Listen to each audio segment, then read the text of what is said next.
Então, hoje eu vou falar de um tópico que está no meu livro Respeito é Bom e Eu Ensino, Direitos Humanos e Ensino de História.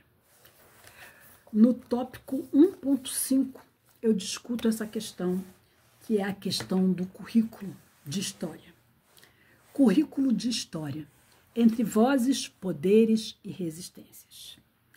Lembrando que este conteúdo é puramente educativo.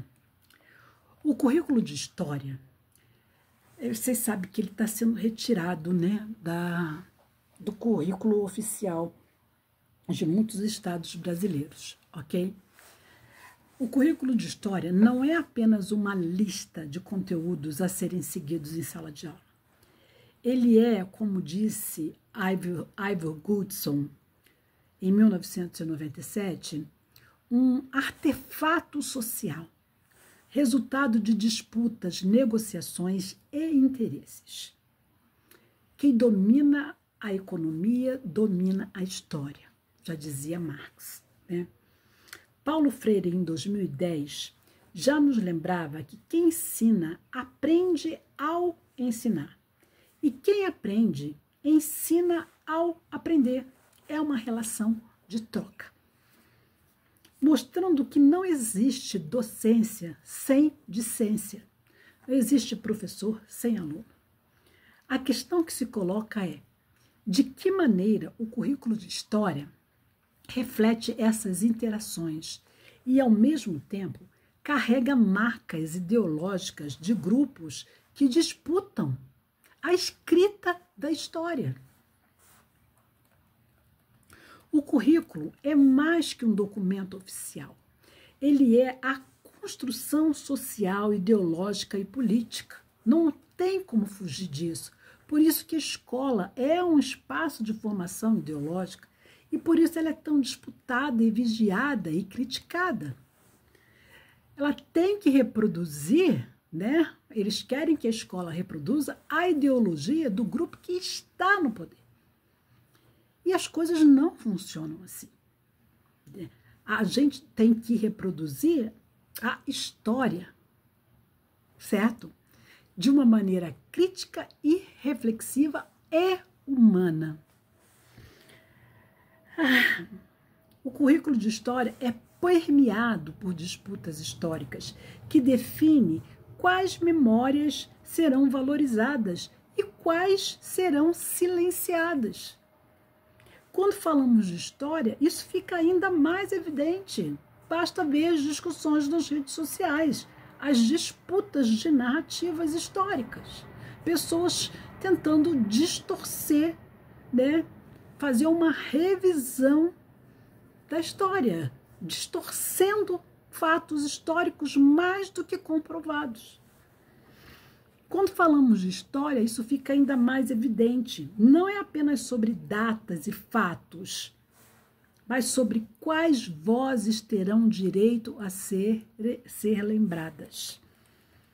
Partindo de Paulo Freire e passando pelas análises de Goodson, Raymond Williams e Silvia I. Fonseca, percebemos que o currículo de história no Brasil foi moldado em meio a lutas sociais. Movimentos de mulheres, negros, indígenas, entre outros, que a partir da década de 1970 exigiram visibilidade. E nos anos de 1990, após a Constituição de 1988, a Lei de Diretrizes e Bases da Educação, a LDB, e outros documentos que vieram depois, trouxeram mudanças importantes, mas também limitações diante do avanço do chamado neoliberalismo, que eu vou fazer um vídeo para vocês sobre isso. Hoje, com a Base Nacional Comum Curricular, a BNCC, continuamos enfrentando o dilema: resistir para que os direitos humanos e a pluralidade de memórias não sejam sufocados. Se o currículo é produto de disputas sociais, precisamos perguntar quais memórias estão sendo ensinadas e quais continuam invisíveis. A escola pode ser tanto um espaço de reprodução de desigualdades, quanto um terreno fértil para a resistência e a transformação social. O risco é aceitar o currículo como algo natural e pronto, e não enxergar nele as marcas de poder e de exclusão que estão latentes. Por isso, o professor de história precisa ser crítico. Por isso, o professor de história é tão visado. Paulo Freire, em 2019, no livro dele, que foi publicado em 2019, já alertava: somente na comunicação tem sentido a vida humana. Claro, a gente só existe por causa do outro, não é? A gente sobrevive como espécie, né? Porque a gente existe por causa do outro, a gente convive com o outro, é a convivência. Por isso, pensar currículo sem diálogo e sem direitos humanos é trair a essência da educação. E você, como percebe o currículo de história na sua escola?